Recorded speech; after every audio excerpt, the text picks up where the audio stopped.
Local players excited about the tournament? Obviously, it's a really exciting time for Hong Kong.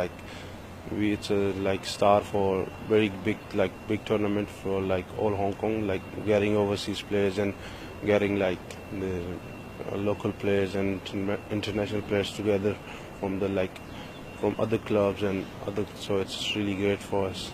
You'd be, I imagine, playing against a few teammates potentially in the tournament. Do you think the squad will be looking forward to battling against each other? Yeah, we play against each other in leagues matches, but we didn't face in that aggression in some kind of that league, so it's really exciting. Do you think if you come up against Tanveer, there'll be a bit of sledging between the two of you out there?